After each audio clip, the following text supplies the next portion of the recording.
بڑی بھیانک، بڑی دہشت ناک داستان تھی یہ۔ بچہ کہاں ہے؟ میں نے پوچھا۔ نانا نانی کے پاس چھوڑ آیا ہوں۔ کیا نام ہے تمہارا؟ شیخ مغیث الدین۔ سب سے پہلے اپنا نام بدل لو۔ میرے حلق سے غراہٹ نکلی اور وہ نہ سمجھنے والے انداز میں مجھے دیکھنے لگا۔ تن بدن میں آگ سی لگ رہی تھی۔ ساری برائیاں کر لی تھیں کمبختوں نے۔ اپنے ناپاک آرزو کے ہاتھوں نڈھال ہو کر ایمان بیچ دیا تھا اور پھر بہتری کے خواہاں تھے۔ شدید گھن آ رہی تھی مجھے ان دونوں سے۔ وہ مشرک تھے۔ وہ بولا، سمجھا نہیں میاں صاحب، تمہیں اس نام کو اپنائے رکھنے کا کوئی حق نہیں ہے۔ یہ اسلامی نام ہے، متبرک اور قابل احترام۔ میں مسلمان ہوں، وہ بولا۔ شرم نہیں آتی یہ کہتے ہوئے؟ غور نہیں کیا اپنے کالے کرتوتوں پر؟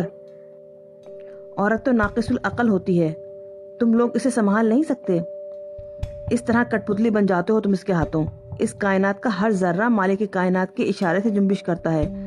تمہاری تقدیر میں اولاد ہوتی تو تمہیں ضرور ملتی۔ ہو سکتا ہے اس کا وقت مقرر کر دیا گیا ہو۔ تم نے اپنی حوث کے ہاتھوں مغلوب ہو کر اس مردود کا سہارا لیا جسے شیطان کہا جاتا ہے۔ تمہاری عقل نے تمہیں ہوشیار نہ کیا کہ تم شیطانیت کی طرف بڑھ رہے ہو۔ تمہیں علم نہیں کہ جادو کفر ہے۔ اس شیطان زادے نے تم سے کہا کہ تمہیں اولاد کے حصول کے لیے ایک انسانی جان کی قربانی دینا ہوگی۔ اس کے بجائے کہ تم اسے سنسار کر دیتے، تم نے اسے اس عمل کا اختیار دے دیا، اور وہ شیطان زادی اپنی گود بھرنے کے لیے ایک اور ماں کی گود اجاڑنے پر آمادہ ہو گئی اور تم اس کے ہم نوا بنے۔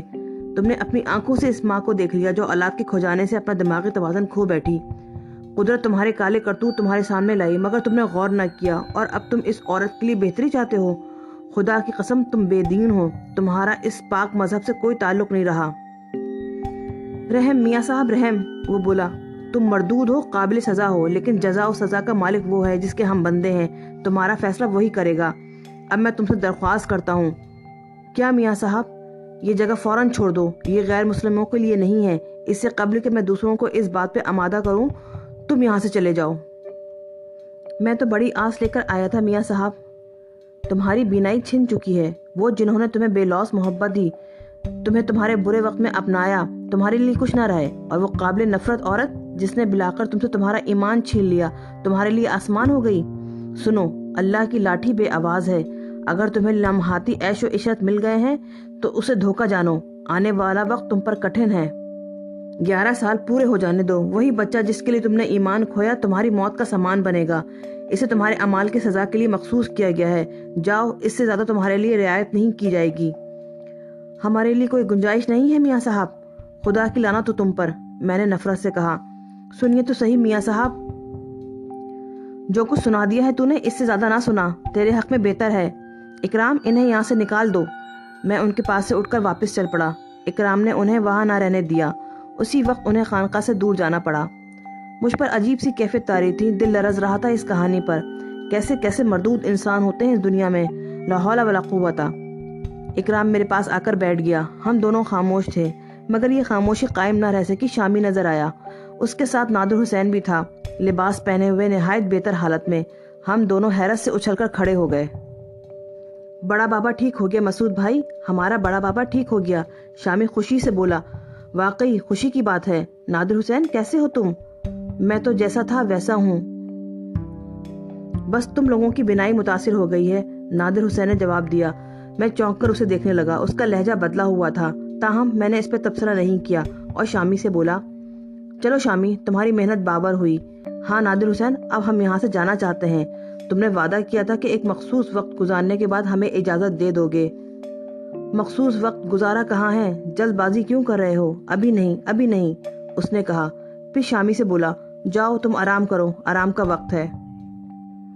جی بڑے بابا، شامی نے کہا۔ پھر مجھے ہلکا سا اشارہ کیا اور وہاں سے آگے بڑھ گیا۔ مقصد یہ تھا کہ وہ باتیں تو ٹھیک کر رہا ہے، مگر میں اس کا خیال رکھوں کہ کہیں وہ بھاگ نہ جائے۔ شامی چلا گیا، مگر اس نے اور کوئی بات نہیں کی، خاموشی سے گردن جھکا کر بیٹھ گیا۔ مجھے خود ہی کہنا پڑا، شامی کو بھیج کر تم کوئی خاص بات کہنا چاہتے تھے؟ ہاں، رکو، ابھی رکو، کہیں سے بلاوا تو نہیں آیا؟ کیسا بلاوا؟ میں نے اسے مشکوک نظروں سے دیکھا۔ بلاوے الگ الگ ہوتے ہیں، کیا سمجھے؟ سارے بلاوے الگ الگ ہوتے ہیں، تمہارا کوئی بلاوا نہیں ہے، ابھی رکو، نہ جانے کسی کسی تمہاری ضرورت پڑے۔ میں خاموشی سے اسے دیکھنے لگا۔ نادر حسین کے بولنے کا یہ انداز نہیں تھا۔ وہ تو میرا بڑا احترام کرتا تھا، لیکن اس کا یہ انداز بالکل مختلف تھا۔ اس کے بعد اس نے مکمل خاموشی اختیار کر لی۔ وہ رخ بدل کر بیٹھ گیا۔ اکرام نے تھکے تھکے لہجے میں کہا، آپ بیٹھیں گے مسعود بھائی؟ نہیں، چلو آرام کریں، میں نے اٹھتے ہوئے کہا۔ حالانکہ شامی مجھے اشارہ کر کے گیا تھا، لیکن میں رات بھر چوکیداری نہیں کر سکتا تھا۔ پھر اب وہ بہتر بھی نظر آ رہا تھا، چنانچہ میں نے اپنی آرام گاہ کا رخ کیا۔ اکرام نے بھی نادر حسین کے انداز کو محسوس کیا تھا۔ آرام گاہ میں آ کر میں نے پرخیال لہجے میں کہا، اگر آپ کہیں مسعود بھیا تو میں شامی کو ہوشیار کراؤں؟ کس سلسلے میں؟ یہی کہ ہم وہاں سے اٹھ گئے ہیں اور اب وہ نادر حسین کا خیال رکھے۔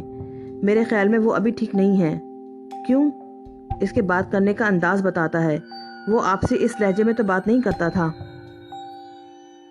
میں نے اکرام کی بات کا جواب نہیں دیا، چنانچہ اکرام بھی خاموش ہو گیا۔ ہم دونوں آرام کرنے لیٹ گئے تھے، مگر نیند نہیں آ رہی تھی۔ شیخ مغیث اور اس کی بیوی کا خیال بار بار آ رہا تھا۔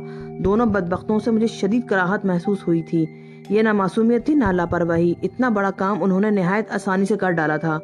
کچھ تو سوچنا چاہیے تھا، مگر اندازہ ہوتا تھا کہ شیخ مغیث پہلے ہی ایک بد انسان تھا۔ اس کے خون میں وفا نہیں تھی، وہ شقی القلب تھا، ورنہ اپنے محسنوں کے احسان کو کبھی نہ بھولتا۔ جنہوں نے اس کا مستقبل بنایا، انہیں اس نے تسلیم نہ کیا۔ باقی بات رہی اس کی بیوی کی، تو یقیناً بد کردار عورت تھی اور اس سے وفا ممکن نہیں تھی۔ جو کچھ میں نے شدید کراہیت کے عالم میں کہا تھا، اس پر مجھے کوئی افسوس نہیں تھا۔ رات کافی گزر گئی۔ اکرام بھی کروٹیں بدل رہا تھا۔ میں نے اسے پکار لیا، نیند نہیں آ رہی؟ ہاں بھیا، باہر چلیں؟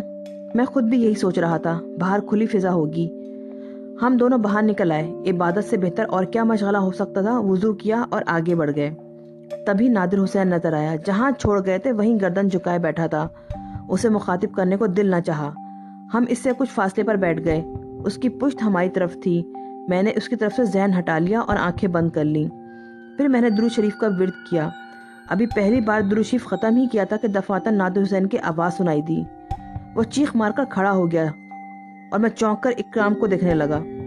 ایما کو تم دیوانے ہو گئے ہو، بالکل پاگل ہو گئے ہو، وہ بپرے ہوئے لہجے میں بولا۔ کیا ہوا نادر حسین؟ میں نے تعجب سے پوچھا۔ پاک کلمات کسی کی پشت پہ نہیں پڑے جاتے، آئندہ خیال رکھنا، اس نے کہا اور میری آنکھیں حیرت سے پھیل گئیں۔ میں کچھ نہیں بولا، کچھ بھی نہیں بولا تھا۔ اس نے کہا، بلاوا آ گیا ہے میرا، جب تک تمہارا بلاوا نہ آ جائے یہاں سے نہ جانا۔ ایک حاجت مند کی حاجت روائی ضروری ہے۔ حق! اس نے زور سے نعرہ لگایا اور اچانک اس کے لباس میں آگ لگ گئی۔ مجھے اور اکرام کو نہیں معلوم تھا کہ شامی کچھ لوگوں کے ساتھ خفیہ طور پہ اس کی نگرانی کر رہا ہے۔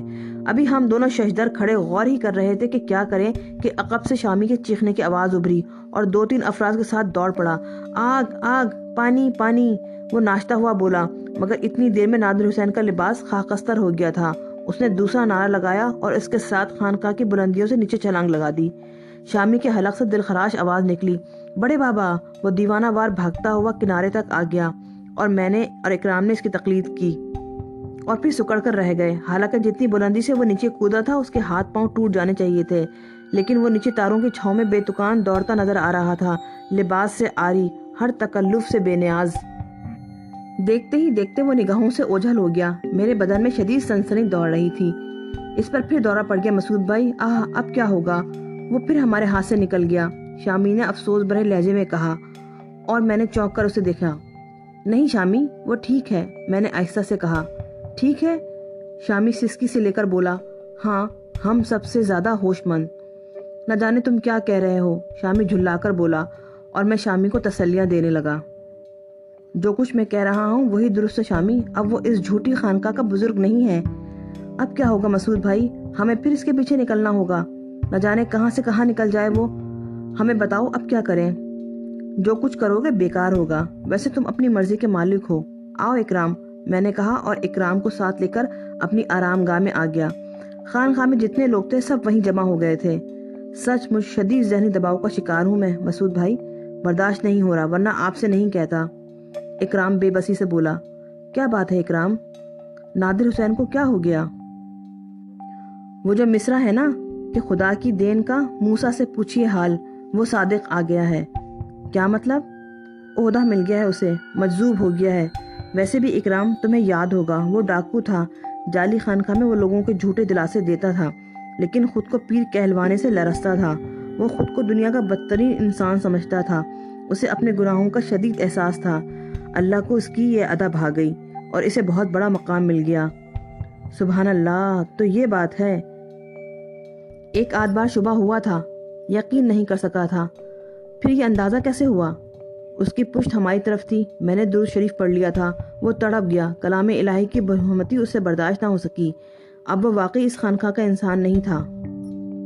اکرام خاموش ہو گیا۔ ہم دونوں ہی تاثر میں ڈوبے ہوئے تھے۔ میں نادر حسین کی خوش بختی پر رشک کر رہا تھا۔ بہرحال یہ رمز تھے جو انسانی عقل کے دائرے میں نہیں آتے تھے۔ کچھ دیر کے بعد اکرام نے کہا، یہاں رکو گے مسعود بھائی؟ تمہاری کیا رائے ہے؟ کچھ اکتاہٹ سی محسوس ہو رہی ہے۔ ویسے بھی ہم لوگ یہاں رک گئے ہیں، کوئی کام نہیں ہو رہا۔ اکرام نے اس طرح کہا کہ مجھے ہنسی آ گئی۔ وہ معصوم نظروں سے مجھے دیکھنے لگا۔ ہم کام ہی کیا کرتے ہیں اکرام، بس یہاں وہاں۔ ویسے ابھی کچھ دن یہاں گزاریں گے، ابھی یہاں سے جانے کا وقت نہیں آیا۔ ٹھیک ہے، میں نے بس ایسے ہی پوچھ لیا تھا۔ رات گزر گئی، نہ جانے کب تک نادر حسین کے بارے میں سوچتا رہا تھا اور ان حالات پہ غور کرتا رہا تھا۔ نادر حسین بے شک خوش نصیب تھا کہ اس نے اتنا بڑا مقام پا لیا تھا۔ دوسرا دن منگل کا دن تھا۔ آج عرضیاں لکھی جانی تھیں۔ یہ سلسلہ یوں ہی چل رہا تھا، عرضیاں لکھی جاتی، حاجت مندوں کی درد بھری آوازیں ہمیں مائکرو فون پہ سنائی دیتی اور ہم انہیں لکھ لیا کرتے۔ پھر جو کچھ میرے دماغ میں آتا اس کے مطابق مشورے دے دیا کرتا۔ مشورے جمعرات کو دیے جاتے تھے۔ معمول کے مطابق ہم تیار ہو کر بیٹھ گئے۔ اکرام بھی کاغذ قلم لیے بیٹھا تھا۔ درد مند اپنی اپنی کہانیاں سنا رہے تھے۔ بعض کہانیاں آنکھیں بھگو دیا کرتی تھیں۔ دعائیں اور دوائیں چل رہی تھیں۔ اچانک مجھے ایک آواز سنائی دی، دکھیاری ہوں سائیں بابا، میری کہانی سنو گے؟ سن لو سائیں بابا، سن لو تو اچھا ہے، نہ سنو گے تو سمجھوں گی تم بھی سب کی طرح ہو گئے ہو۔ سب کچھ کھو گیا ہے میرا سائیں بابا، کچھ بھی نہیں بچا ہے۔ شمسا نام ہے میرا، 2 کڑیل بھائی تھے، ماں تھی باپ تھے میرے، ایک ماموں تھے، پھر بھرا گھر اجڑ گیا سائیں جی، بھائی بچھڑے، ماں باپ جوان بیٹوں کے دکھ میں پاگل ہو گئے، در در پھرے ہم۔ پھر سائیں جی نحوست میری طرف بڑھی، رشتہ آیا، میرے ماں باپ اس حالت میں نہیں تھے کہ شادی کریں، منع کر دیا انہوں نے، وہ لوگ چڑ گئے، مجھے چھین لیا انہوں نے میرے ماں باپ سے، جبری نکاح پڑھایا میرا، میاں مجھے لے کر مارا مارا پھرتا، کبھی یہاں تو کبھی وہاں، دل برا تھا میرا اس کی طرف سے، کبھی عزت نہیں دی اس نے مجھے، 4 چوٹ کی مار مارتا تھا ذرا سی غلطی پر، 3 بچے ہو گئے میرے، کوئی سہارا نہیں ہے ان کا جی، وہ بری عورتوں کے پھیرے میں رہتا ہے سائیں، ماں باپ کا پتہ نہیں ہے میرے، بھائی نہیں ملتے سائیں جی، میری مشکل دور کرو سائیں، مجھے میری منزل دے دو، مر بھی نہیں سکتی سائیں بابا، 3 جانیں اکیلی رہ جائیں گی جی، کیا کروں ان کا، مشکل حل کرو سائیں جی۔ دل کی حرکت بند ہونے لگی، خون کی روانی رک گئی، سانس تھم گیا۔ یہ درد و کرب میں ڈوبی ہوئی آواز میرے لیے اجنبی نہیں تھی، عرصہ ہو گیا تھا، صدیاں بیت گئی تھیں، لیکن یہ آواز کیسے بھول سکتا تھا؟ ہر جملہ سسکی تھا، ہر لفظ زخم تھا۔ آہ شمسا، میری بہن مجھ سے کچھ گز دور تھی، وہ مجھے اپنی کہانی سنا رہی تھی، وہ مجھے میری کہانی سنا رہی تھی۔ پھر شامی کی آواز ابھری، چلو بہن، دوسرے کو آنا ہے۔ جاتی ہوں بھیا، جاتی ہوں۔ سائیں، میرے سائیں، سن لو، مجھ پر غور کر لو، کوئی سہارا نہیں ہے۔ چلو بہن، اٹھو، جلدی کرو۔ اٹھتی ہوں بھیا، جاتی ہوں۔ سائیں، بڑی آس لے کر آئی ہوں سائیں، جاتی ہوں بھائی، ابھی جاتی ہوں، جمعرات کو آؤں گی سائیں بابا، جمعرات کو، ہاں ہاں جاتی ہوں۔ درد اور کرب میں ڈوبی چیخ کو نہیں روک سکا تھا میں، اور اس آواز پہ اکرام بھی بری طرح اچل پڑا تھا۔ ہچکیاں بن گئی تھی میری۔ اکرام سب کچھ چھوڑ کر مجھ سے آ لپٹا تھا۔ مسعود بھائی، کیا ہو گیا مسعود بھائی، کیا بات ہے؟ ارے یہ کیا حالت ہو گئی مسعود بھائی؟ اکرام بے چین ہو کے مجھے جھنجھوڑنے لگا، لیکن کچھ ایسا بے اختیار ہو گیا تھا میں کہ خود پر قابو ہی نہیں رہا تھا۔ اکرام نے پانی پلایا، اس کے بعد کوئی عرضی نہیں لکھی جا سکی تھی، زمین پر لیٹ گیا، دل قابو میں نہیں آ رہا تھا۔ اکرام اوپر جا کر شامی اور دوسرے لوگوں کو بلا لایا۔ بے وقوف کوئی بھی نہیں تھا، اب سبھی میری حیثیت سے آشنا ہو چکے تھے، جانتے تھے کہ جب سے میں خانقاہ میں داخل ہوا ہوں یہاں کایا ہی پلٹ گئی ہے، نقلی خانقاہ اصلی ہو گئی ہے، جو آتا ہے یہی کہتا ہے کہ اس کا کام بن گیا ہے، یہاں تک کہ ان کا بڑا بابا بھی میرا معتقد نظر آیا تھا۔ سب کو اس بات کا اندازہ تھا کہ اب خانقاہ میرے ہی دم سے چل رہی ہے، اور ان لوگوں کی دال روٹی کا بندوبست بھی، چنانچہ سبھی مجھ سے مانوس ہو گئے تھے، خصوصاً شامی۔ میری یہ حالت دیکھ کے وہ سب سخت پریشان ہو گئے اور طرح طرح کی باتیں کرنے لگے۔ کوئی ڈاکٹر کے پاس لے جانے کا مشورہ دینے لگا تو کوئی دوائیں تجویز کرنے لگا۔ سب ایک ہی سوال کر رہے تھے کہ کیا ہو گیا، اچانک یہ کیا ہو گیا، اور اکرام گھبرا گھبرا کر انہیں بتا رہا تھا کہ بس بیٹھے ہی بیٹھے طبیعت بگڑ گئی ہے، کوئی ایسی بات تو نہیں ہوئی جو سمجھ میں آ سکے۔ سب کی آوازیں میرے کانوں تک پہنچ رہی تھیں۔ مجھے اپنی اس کیفیت پہ شرمندگی بھی تھی، لیکن کچھ ایسا بے بس ہوا تھا، اس طرح بے قرار ہوا کہ اپنے آپ کو سنبھالنا مشکل ہوا جا رہا تھا۔ شمسا کی درد بھری باتیں کانوں میں پگھلے ہوئے سیسے کی مانند اتر رہی تھیں۔ کیسی بے بسی تھی اس کی آواز میں۔ میری بہن، آہ میری بہن۔ اس کے تصور سے آنکھوں سے آنسو ابلتے چلے آ رہے تھے۔ روکنا چاہتا تھا ان آنسوؤں کو، لیکن کچھ ایسے بے اختیار ہوئے تھے کہ کچھ بھی تو میرے بس میں نہیں رہا تھا۔ پانی پلایا گیا، سہارے دیے گئے، نہ جانے کیسے کیسے جتن کر کے اپنی حالت پہ تھوڑا سا قابو پایا۔ پھر بھررائی ہوئی آواز میں ان لوگوں سے کہا کہ کوئی خاص بات نہیں ہے، بس اندر سے شدید گرمی کی ایک لہر اٹھی ہے اور کچھ نہیں، ٹھیک ہوں۔ ہمدرد اور محبت کرنے والے یہ سن کر سہارت دیے ہوئے زبردستی باہر لائے۔ خانقاہ کے عقبی حصے میں ایک صاف ستھری جگہ پہ مجھے لٹا دیا گیا۔ ہر شخص ہی کسی نہ کسی چیز سے مجھے پنکھا جل رہا تھا۔ ابھی خانقاہ کے دوسرے حصے میں زائرین موجود تھے، چنانچہ یہ عقبی حصہ منتخب کیا گیا تھا۔ میں نے خود پر قابو پانے کی کوششیں شروع کر دی، ہر خیال کو ذہن سے مٹا دیا۔ زخم تو دل پہ ہمیشہ سے موجود تھے، بس ان پر ایک ہلکی سی تہ چڑھا لی تھی، لیکن کھرن نہیں بن پائے تھے، زخم درست نہیں ہوئے تھے۔ ایک آواز سے ایک زخم کی جھلی اتر گئی تھی۔ خون تو بہنا ہی تھا، برسوں سے رکا ہوا تھا، بہتا رہا، لیکن آخر کب تک؟ جب خون ہی ختم ہو جائے جسم میں تو کیا بہے گا؟ آنسوؤں کی روانی رک گئی۔ سہارا دیا، خود کو اٹھ کر بیٹھ گیا۔ اب ان لوگوں کو سمجھانا بھی ضروری تھا جو بے چین تھے، افسردہ تھے، مضطرب تھے میرے لیے۔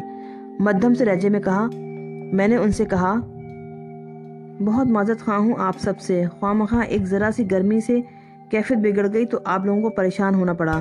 بس دل پر ایک بوجھ سا آ پڑا تھا، نہ جانے کیوں آنکھوں سے آنسو نکل پڑے۔ اب ٹھیک ہوں۔ آپ ہمارے لیے بہت بڑی چیز ہیں مسعود بھائی، خدا کے لیے خود کو سنبھالیے۔ ہم بے خانمہ لوگ جو پہلے ہی بہت برے تھے، اور اب ہم میں سے ہر ایک یہ بات کہہ سکتا ہے کہ آپ کے آنے کے بعد ہماری کایا پلٹ ہو گئی ہے۔ احمق نہیں ہیں ہم لوگ، غور کرتے ہیں، ہم برے راستوں کے راہی تھے، یہ خانقاہ دھوکے کا گھر تھی۔ آپ کے آنے کے بعد سب کچھ بدل گیا، یہاں تک کہ ہم بھی بدل گئے۔ مسعود بھائی خود کو سنبھالیے خدا کے لیے، آپ ہماری زندگی کا سہارا ہیں۔ آپ کو اگر کوئی نقصان پہنچ گیا تو بے موت مارے جائیں گے ہم سب۔ میں نے انہیں تسلیاں دی تھی، کہا تھا کہ نہیں، میں انسان ہوں اور انسان کی کیفیت کبھی نہ کبھی خراب ہو ہی جاتی ہے۔ بہرطور اس طرح ان لوگوں کی عیادت میں رات گزر گئی۔ زائرین جا چکے تھے اور خانقاہ پہ پھر وہی ہو کا عالم طاری ہو گیا تھا۔ باہر ہی رہا اور ٹھنڈی ہواؤں نے کیفیت کافی بہتر کر دی تھی۔ ویسے بھی تمام لوگوں کے ساتھ تھا، سوچ کے دروازے عارضی طور پہ بند ہو گئے تھے، چنانچہ سنبھل گیا، قوت ارادی سے بھی کام لیا تھا۔ پھر واپسی کا فیصلہ کیا اور کچھ دیر کے بعد اکرام کے ساتھ تنہا رہ گیا۔ اکرام کے چہرے پہ ایک عجیب سی مردنی چھائی ہوئی تھی۔ اس نے اس کے بعد مجھ سے کوئی سوال نہیں کیا تھا، ظاہر ہے میرے لیے پریشان تھا، مگر کیا کرتا؟ ایسا ہی موڑ آ گیا تھا کہ میری اپنی قوت فیصلہ جواب دے گئی تھی۔ کتنے عرصے کے بعد شمسا کی آواز سنائی دی تھی۔ محبت کرتا تھا میں اپنی بہن سے، بہت محبت کرتا تھا۔ وہ ابتدائی دور یاد تھا جب ہم ساتھ رہا کرتے تھے۔ شمسا کی شرارتیں، ماموں ریاض کا مجھے ڈانٹنا، ہر چیز مجھے یاد آ گئی تھی۔ لیکن یہ کیسی قید تھی، یہ کیسی پابندیاں تھی کہ میں اپنی بہن تک نہیں جا سکتا تھا۔ مجھ سے کہا گیا تھا کہ صبر کروں۔ کیا انسانی قوت برداشت اس حد تک ہو سکتی ہے؟ ذہن بھٹکنے لگا تو اپنی آنکھیں بند کر لیں۔ سونا چاہتا تھا اور اس میں مجھے ناکامی نہیں ہوئی۔ یہ سہارا مجھے دے دیا گیا تھا اور نیند کے اس سہارے نے رات گزار دی۔ ایسا بے خبر سویا کہ فجر کے وقت ہی آنکھ کھلی تھی۔ وضو کیا، نماز پڑھی۔ اکرام میرے ساتھ تھا اور اسی طرح سنجیدہ نظر آ رہا تھا۔ دل کو کچھ ڈھارس سے ملی تھی، لیکن نماز کے بعد اکرام نے پھر پیمانہ ضبط توڑ دیا۔ اس نے عرضی میرے سامنے کرتے ہوئے کہا، مسعود بھائی، وہ شمسا تھی نا آپ کی بہن؟ اس کی آواز رندھی ہوئی تھی۔ میں نے چونک کر اکرام کو دیکھا، اس کی آنکھوں سے آنسو بہہ رہے تھے۔ کہنے لگا، بتائیے نا مسعود بھائی، وہ شمسا ہی تھی نا؟ ہاں، میں نے اسے جھوٹ نہیں بولا۔ میں سمجھ نہیں پایا اس وقت، لیکن رات کو میں نے بہت غور کیا اور اس کے بعد یہ عرضی پڑھی جو صرف میں نے لکھی تھی، آپ نے نہیں لکھی تھی۔ مجھے اندازہ ہو گیا کہ یہ سب اسی کا رد عمل ہے جو کچھ آپ مجھے سنا چکے ہیں مسعود بھائی۔ اس سے میں نے یہ اندازہ لگایا ہے کہ وہ ہماری بہن شمسا تھی۔ میں نے ایک ٹھنڈی سانس لے کر کہا، ہاں اکرام وہی تھی، اور میری یہ کیفیت اسی کی وجہ سے ہوئی تھی۔ اکرام نے عرضی نکال لی اور کہنے لگا، دوبارہ پڑھیے اسے مسعود بھائی، دوبارہ پڑھیے۔ نہیں اکرام، خدا کے لیے میں اسے دوبارہ نہیں پڑھ سکوں گا، میں تو اسے لکھ بھی نہیں سکا تھا۔ حقیقتوں سے چشم پوشی ممکن نہیں ہے مسعود بھائی، آپ دنیا کے مسائل حل کرتے رہتے ہیں، اس وقت اگر آپ اسے اپنی بہن تصور نہ بھی کریں تب بھی آپ پر یہ ذمہ داری عائد ہوتی ہے کہ اس کی مشکل کا حل تلاش کریں۔ آپ نے سن لیا ہے نا، وہ سب کے دکھوں میں ڈوبی ہوئی ہے، اور اس کے بعد بھی اس کی زندگی میں کوئی بہتر راستہ نہیں ملا۔ وہ کہتی ہے کہ اس کا شوہر اسے لے کر مارا مارا پھرتا رہا ہے، وہ اس کی عزت نہیں کرتا، مارتا ہے اسے، 3 بچے ہیں اس کے اور کوئی سہارا نہیں۔ کیا ہم اسے نظر انداز کر دیں مسعود بھائی؟ خدا کے لیے اکرام، خدا کے لیے نہیں مسعود بھائی، میں نے ہمیشہ آپ کی ہر بات پر سر جھکایا ہے، یہاں میں آپ کی وفاداریوں کا حق ادا نہیں کر رہا، لیکن پہلی بار میرے دل نے آپ سے بغاوت کی ہے۔ میرا دل کہتا ہے کہ شمسہ پوری توجہ کی مستحق ہے، ہمیں اس پر خاص توجہ دینی ہوگی۔ میں نے بے بسی سے اکرام کو دیکھا، کیا بتاتا اسے، یہ کیسے بتاتا کہ مجھے اجازت نہیں ہے؟ اکرام نے کہا، وہ جمعرات کو آئے گی مسعود بھائی، وہ جمعرات کو آئے گی اور آپ کو اس سے ملنا ہوگا۔ نہیں اکرام، کیسی باتیں کرتے ہو تم؟ میں ٹھیک کہتا ہوں مسعود بھائی، ہم اسے بھرپور سہارا دیں گے۔ اکرام، ہماری دنیا ہی بدل جائے گی۔ تو بدل جائے، کیا کر سکتے ہیں ہم، بے بس ہیں، کمزور ہیں۔ بکو مت، یہ نہیں ہو سکتا، عمر بھر کی محنت اکارت جائے گی۔ اکرام، یہ نہیں ہو سکتا، میں نے تم سے آخری بات کہہ دی ہے۔ اکرام خاموش ہو گیا، اس نے گردن جھکا لی، ویسے بھی بہت زیادہ بولتا نہیں تھا مجھ سے، میرے معاملات میں مداخلت نہیں کرتا تھا، دن بھر خاموش رہا۔ معاملات جاری رہے، میں جانتا تھا کہ وہ تعاون کرنے والوں میں سے ہے، نہ جانے کتنی بار ہک اٹھی، لیکن پھر دل محسوس کر خاموش ہو گیا۔ البتہ دوسرے دن میں نے اکرام سے کہا، وہ شام کو آئے گی اکرام، تم اسے تھوڑی سی رقم دے دینا، یہ کچھ پیسے ہیں میرے پاس، یہ اس کے حوالے کر دینا اور اسے تسلیاں دینا، یہ کام تم کر لینا، میں تمہیں اجازت دیتا ہوں۔ آپ نہیں ملیں گے اس سے مسعود بھائی؟ نہیں، سب کچھ ختم ہو جائے گا اکرام، میں نہیں کہہ سکتا کہ اس کے بعد کیا ہو جائے۔ خدا کے لیے یہ سب کچھ نہ کرنا، مجھے اس کے لیے مجبور مت کرنا۔ اکرام نے کوئی جواب نہیں دیا، خاموش ہو گیا۔ شام ہوئی، عرضیاں تیار ہو چکی تھیں، یعنی جن جن لوگوں نے اپنی مشکلات کا اظہار کیا تھا انہیں ان کا حل بتا دیا گیا تھا۔ اکرام کو میں نے ہدایت دے دی تھی، لیکن دل تھا کہ قابو سے باہر ہوا جا رہا تھا۔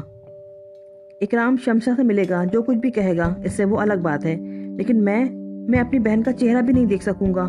وہ مجھ سے کچھ ہی فاصلے پر موجود ہے، کتنے برسوں سے بچھڑی ہوئی ہے، کتنے دکھ سے اس نے کہا تھا کہ پورا خاندان منتشر ہو گیا، بھائی بچھڑ گئے ہیں، کچھ بھی نہیں رہا اس کے پاس۔ میں جانتا ہوں کہ وہ کچھ ہی فاصلے پر موجود ہے، لیکن میں روتا رہا، اندر ہی اندر روتا رہا، اور وقت گزر گیا۔ اکرام واپس میرے پاس نہیں آیا تھا، انتظار کر رہا تھا میں اس کا، آئے مجھے بتائے کہ شمشا سے کیا بات ہوئی، کیا کیا اس نے، کیا کہا اس نے، لیکن اکرام کو ضرورت سے زیادہ ہی دیر ہو گئی تھی۔ وقت اتنا ہو گیا کہ تمام زائرین واپس جا چکے تھے، اب ذرا بے چین ہو گیا۔ اکرام واپس کیوں نہیں آیا؟ پھر میں خود بھی باہر نکل آیا، شامی اور دوسرے لوگ اپنے معمولات میں مصروف تھے، میں نے اکرام کے بارے میں کسی سے نہیں پوچھا، بیکار ہی تھا، لگ رہا تھا کہ یہاں موجود ہی نہیں ہے، کہیں نظر نہیں آ رہا تھا۔ یہ اکرام کو کیا ہو گیا، کہاں چلا گیا وہ؟ ذہن طرح طرح کے خیالات میں ڈوبا رہا، ایک گوشے میں بیٹھ کر اکرام کا انتظار کرنے لگا۔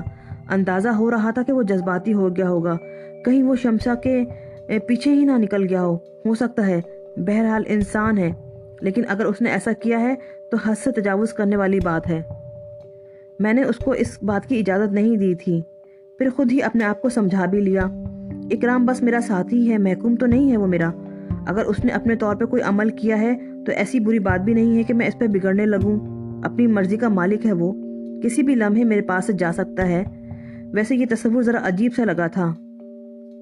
اب تو اکرام کی کچھ اس طرح عادت ہو گئی تھی کہ اسے اپنے ہی جسم کا ایک حصہ سمجھنے لگا تھا میں، پگلا کہیں کا۔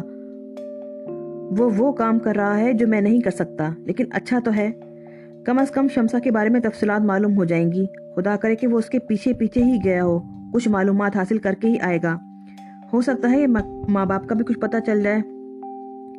انہی خیالات میں بیٹھا رہا اور میرا اندازہ درست نکلا، اکرام واپس آ گیا، اس نے فوراً ہی مجھے تلاش کر لیا تھا، میرے قریب شرمندہ سا پہنچا، کہنے لگا، مجھے یقین تھا مسعود بھیا کہ آپ یہاں موجود ہوں گے، میرا انتظار کر رہے ہوں گے۔ آج پہلی بار میں نے خانقاہ سے باہر جا کے اس شہر کو دیکھا، یہ تو خاصا بڑا شہر ہے، بڑی گھنی آبادی ہے اس کی۔